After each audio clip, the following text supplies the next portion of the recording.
Hello दोस्तों, नमस्कार। Welcome back to curious Sharif for the daily dose of Indian football. तो सबसे पहले बात करनी है आईएसएल एंड उसके फ्यूचर के बारे में, because that is the hot topic eight the moment in Indian football. So fans के दिमाग में एक जेन्युइन क्वेश्चन आ सकता है कि अब जब कोई बीडर ने यहाँ पे बीड नहीं किया तो व्हाट नेक्स्ट। तो सिंपल सा नेक्स्ट स्टेप ये होगा कि कल संडे को जो बीड इवैल्यूएशन कमेटी है, कि जिसमें सुप्रीम कोर्ट के फॉर्मर जज एल नागेश्वर राव है, एएफएफ के प्रेसिडेंट कल्याण चौबे है एंड एक एएफसी का मेंबर है, वो तीनों मिलेंगे एंड डेफिनेटली यहाँ पे मे बी रीटेंडर के लिए जा सकते हैं या फिर अगेन सुप्रीम कोर्ट को अप्रोच कर सकते हैं to make some changes regarding the league and everything. So इस तरह के एक्शन में भी हमें देखने को मिल सकते हैं। बट कल्याण चौबे ने कल एक इंटरेस्टिंग स्टेटमेंट दिया है कि यहाँ पे हम इंडियन फुटबॉल के वेल विशर्स से मिलेंगे एंड कई सारे लोगों ने पिछले कुछ सालों में, पिछले 10-15 सालों में कई सारा पैसा इन्वेस्ट किया है, तो we will try to find solution. तो आप देखिए कि उनके पास भी, आपके प्रेसिडेंट के पास ही कोई क्लियर कट रास्ता या फिर कोई क्लियर कट सॉल्यूशन या फिर कोई बैकअप प्लान नहीं है। ये है आपके प्रेसिडेंट। एंड उनका एक और सरप्राइजिंग स्टेटमेंट कल आया है। उन्होंने बोला कि हमारी वुमेंस फुटबॉल को इससे अफेक्ट नहीं होना चाहिए। हमारी तीनों टीमें यहाँ पे एशियन कप के लिए क्वालिफाई हुई है, तो उनको हमें जेपरडाइज नहीं करना है। तो भाई ये काम किसका है? ये काम तुम्हारा है भाई। और सिंपल सा क्वेश्चन ये है कि अगर चलो आपका आईएसएल का टेंडर प्रोसेस चल रहा है, आपका आईएसएल नहीं हो रहा है, तो सिर्फ आईएसएल को अफेक्ट होना चाहिए ना। तो आपके बाकी फुटबॉल कैलेंडर के जो कंपटीशन है वो आपने अभी तक क्यों नहीं स्टार्ट किए हैं? एफएसडीएल का कॉन्ट्रैक्ट आपका 8 दिसंबर को ख़त्म हो रहा है। उन्होंने आपको इस क्वार्टर के जो सारे पैसे थे यहाँ पे 6 महीने के, वो आपको पे कर दिए हैं according to the old contract. तो आपने क्यों आई लीग स्टार्ट नहीं किया? क्यों आई लीग 2 स्टार्ट नहीं किया? क्यों आई लीग 3 नहीं करवाया अभी तक? क्यों आपने यूथ लीग्स नहीं करवाई? क्यों आप आईडब्ल्यूएल को यहाँ पे सही तरीके से नहीं करवा रहे हो? आईडब्ल्यूएल 2 क्यों नहीं करने का अभी तक आपका कोई प्लान बना है? ये किसकी जिम्मेदारी है भाई? ये तुम्हारा ही जिम्मेदारी है भाई। तुमने अभी आप देखो मेंस फुटबॉल में कंपटीशन के नाम पे क्या है? कुछ नहीं है, देयर इज नथिंग। सो ये रिस्पॉन्सिबिलिटी तुम्हारा है भाई। तुमने सारा बेड़ा गर्क कर दिया और तुम बोल रहे हो कि हम यहाँ पे वेल विशर से मिलेंगे, ये करेंगे, वो करेंगे। अरे भाई तुम्हारे पास प्लान ही नहीं है भाई, क्या करोगे आप? और ऑनेस्टली बताओ भाई, कल्याण चौबे में सच में अगर वो इंडियन फुटबॉल के बारे में केयर करते हैं तो उनको मोरल ग्राउंड पे भाई यहाँ पे रिज़ाइन कर देना चाहिए एंड उनको बोलना चाहिए कि भाई मेरे से हैंडल नहीं हो रहा है, बेटर लीडरशिप की हमें ज़रूरत है ताकि इंडियन फुटबॉल आगे बढ़ पाए एंड किसी और को आगे आना चाहिए। ये उनमें अगर सच में इंडियन फुटबॉल का उनको ज़रा सा भी फिक्र है तो ये स्टेप उनको लेना चाहिए। बट हम सबको पता है कि लेंगे नहीं।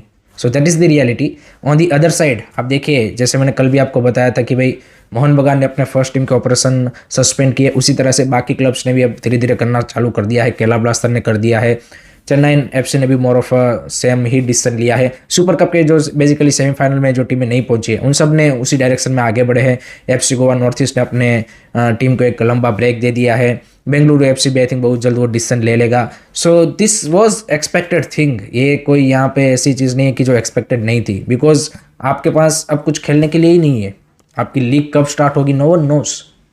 सो this is the current situation of Indian football and we are in a very bad state of affairs to be honest दोस्तों। आई थिंक इतना बुरा हालत यार किसी ने भी नहीं सोचा था। एटलीस्ट आप देखिए कि पहले मैं ये नहीं बोल रहा हूँ कि भाई हमारे पास सब कुछ सही था, बट एटलीस्ट छोटा मोटा स्ट्रक्चर आपका था एंड आपका सिस्टम रन हो रहा था।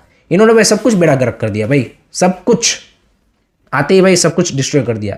और अब लोगों को भाई यहाँ पे क्या बोल रहे हैं ये लोग, आप देखिए कि किस तरह से लोगों का अटेंशन डाइवर्ट करते हैं। रेन विलियम्स का भी स्टोरी हुआ, आप सबको पता है। फैंस में कोई एक्सपेक्टेशन आ गई कि हाँ भाई ओसीआई प्लेयर आ जाएंगे, ये हो जाएंगे, वो हो जाएंगे। अच्छी बात है रेन विलियम्स का यहाँ पे इंडियन पासपोर्ट लेना और वो सब करना, बट उसमें लोगों को ये नहीं पता ना कि रेन विलियम्स का जो यहाँ पे इंडियन सिटीजनशिप बनना है उसमें किन लोगों ने उनको यहाँ पे ज़्यादा सपोर्ट किया है या फिर किन का रोल बढ़ा रहा है। उसमें उनके club owner and Sunil Chhetri played a big role then AFF and everyone. And अब आपको क्या बेचा जा रहा है कि नहीं भाई 4-5 और प्लेयर आने वाले हैं और हम और ज़्यादा और ऐसे प्लेयरों को पिक करेंगे जो आउटसाइड इंडिया खेलते हैं। भाई यही करोगे ना, आपके यहाँ के प्लेयरों को तो आप कुछ खिला नहीं रहे हो तो क्या करोगे? और अवनीत भारती को आप लेके आए, अच्छी बात है, बट फैंस यहाँ पे ये नहीं देखते ना कि अवनीत भारती ने पिछले 8 साल में कितने कम्पिटिटिव मैचेस खेले हैं, 24 8 ईयर्स में। आप देख सकते हो ऑनलाइन उसका रिकॉर्ड। तो ये ज़रूरी नहीं है कि भाई आपका प्लेयर यहाँ पे बाहर चला गया किसी लीग में तो वो उतना ही गुड इनफ होगा या फिर वो उतना ही यहाँ पे यू कैन से कि क्वालिटी का होगा। ये भी एक समझने वाली बात है। आपको अभी बेचा जाएगा 100%। और खालिद जमील ने भी बोला ना कि 4-5 प्लेयर आ रहे हैं। कौन आ रहा है भाई? कोई नहीं आ रहा है इस तरह से। आप ओसीआई प्लेयर को लाने वाले हो, कोई भी ओसीआई प्लेयर अपना सिटीजनशिप गिवन अप करके रेन विलियम्स की तरह आने के लिए भाई यहाँ पे एग्री नहीं होगा। ये भी एक रियलिटी है और उसको कन्विंस करने के लिए there will be lot of efforts जो कि आपको लगाने पड़ेंगे और आपके पास अभी ऐसा कोई स्ट्रक्चर भी नहीं है। तो ये देखिए, ये फैंस को सिर्फ अटेंशन और रियल इश्यूज से यहाँ पे भटकाने वाली बात है। The need of the hour for Indian football is full reset, चाहे वो AFF लेवल पे हो चाहे वो ISL के लेवल पे हो। अगर फुल रिसेट नहीं होगा तो आपके जो ये इश्यूज़ है वो कोई सॉर्टेड आउट होने वाले नहीं है। एंड ISL के रियल इश्यूज़ या फिर ISL का ये टेंडर प्रोसेस क्यों फेल हुआ उसका मैंने एक सेपरेट वीडियो बनाया है, आप देख सकते हो कि उसमें किस और स्टेक होल्डर्स के भी रोल रहा है to be in that situation कि जहाँ पे ISL कोई भी बिडर्स को इनवाइट नहीं कर पाया। So it is a culmination of everything. ऐसा नहीं है कि भाई यहाँ पे किसी एक का फेलियर है, सभी का फेलियर है। एंड सभी अगर अपनी रिस्पॉन्सिबिलिटी समझ के यहाँ पे कलेक्टिवली आगे बढ़ेंगे तो कुछ हो सकता है, बट उसके चांसेस भी नहीं है। सो एट द मोमेंट भाई Indian football is in uncertainty, to be honest. No one knows कि आगे क्या होगा। So we just have to wait and watch कि आगे किस तरह से चीज़ें अनफोल्ड होती है। But that is the reality of Indian football at the moment. So I as a fan आपको एक ही भाई यहाँ पे मैं सजेशन दे सकता हूँ कि ज़्यादा एक्सपेक्टेशन मत रखिए, to be honest. Just go with the flow, that's it. अब कल्याण चौबे ने क्योंकि बोला कि वुमेंस फुटबॉल को अफेक्ट नहीं होना चाहिए, तो उन्होंने ये जो अपकमिंग नवंबर वाली फीफा विंडो है जो कि 24 नवंबर से स्टार्ट हो रही है, तो उसमें भाई वुमेंस टीम के लिए मैचेस का अरेंजमेंट किया है। ओपोनेंट कौन है वो अभी तक डिसाइड नहीं हुआ, बट जो प्रोबेबल स्क्वाड है वो यहाँ पे क्रिस्पिन छेत्री ने अनाउंस कर दी है, जो कि 10 नवंबर से कोलकाता में यहाँ पे अपना ट्रेनिंग स्टार्ट करेगी। एंड अगेन यहाँ पे जैसे ईरान एंड नेपाल के सामने कुछ नए प्लेयर को उन्होंने ट्राई आउट किया था, उसी तरह से कुछ यहाँ पे नए प्लेयर उन्होंने इस स्क्वाड में भी कॉल अप दिया है। अविका सिंह जो कि यहाँ पे रिसेंटली इस सीज़न आई थिंक डेनमार्क की लीग 2nd डिवीज़न में ज्वाइन की है, उनको भी यहाँ पे कॉल अप आया है। So that's great to see, because she is at least regularly वहाँ पे खेल तो रही है। हमारी यहाँ पे जो वुमेंस टीम की प्लेयर है सेम हालत है भाई हमारे मेंस टीम की तरह कि भाई उनको भी भाई लीग स्टार्ट नहीं हुआ है तो बस नेशनल टीम के मैचेस खेल रहे हैं, दैट्स इट। आप बोल रहे थे ना कि उनको जेपरडाइज नहीं होना चाहिए, तो करो ना भाई। उसके लिए IWL आप क्यों आपने 35 दिन का किया? फिर करते आपने बोला था सितंबर से IWL स्टार्ट करने का, करते सितंबर से आपकी टीम को बेस्ट प्रिपरेशन मिलती अपकमिंग वुमेन्स एशियन कप के लिए।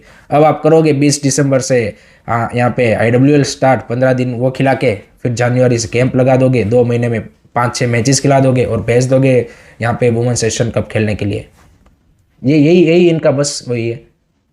तो that is what it is. But let's see किसके सामने यहाँ पे इस नवंबर वाली फीफा विंडो में हमारी वुमेन्स टीम खेलती है एंड कैसा परफॉर्मेंस देती है वो देखना होगा। लास्ट में बात करते हैं, जैसे मैंने बताया कि कुछ क्लब यहाँ पे अपने ऑपरेशन सस्पेंड कर रहे हैं, तो बैक टू दी मतलब आपका जो पुराना एरा था वहीं पे वापस आ चुके हैं कि जहाँ पे क्लब्स अब ये जो छोट मोटिया टूर्नामेंट है वो खेलते रहेंगे कुछ क्लब। जैसे अभी सिक्किम में गवर्नर्स गोल्ड कप स्टार्ट होने वाला है 16 नवंबर से, तो उसमें नॉर्थ ईस्ट पार्टिसिपेट कर रहा है, इंटरकाशी कर रहा है, आई थिंक ईस्ट बंगाल का भी नाम निकल के आ रहा है। तो बस ऐसे टूर्नामेंट हियर एंड देयर कुछ क्लब खेलेंगे, दैट्स इट। उसके अलावा कुछ इंडियन फुटबॉल में अभी कंपटीशन के नाम पे बचा नहीं है। सो आप क्या कर सकते हो? सो इस सीज़न को तो मतलब आप बोल ही सकते हो कि भाई यहाँ पे लीग भी होना उसके चांसेस अभी फॉर अ मोमेंट काफ़ी कम दिख रहे हैं and we are running out of time. ये भी एक रियलिटी है। Already you are in November and अब जनवरी भी रियलिस्टिक नहीं दिखता, टू बी ऑनेस्ट। एंड आपको मैं आई थिंक 31 मई तक आपको अपना जो सीज़न है वो ख़त्म करना होता है। सो डोंट नो भाई कैसे आगे होगा, but this is the reality. What do you think, guys? Do let me know in the comment section. Thank you very much for watching this video. Take care. Bye bye. Jai Hind. Jai Bharat.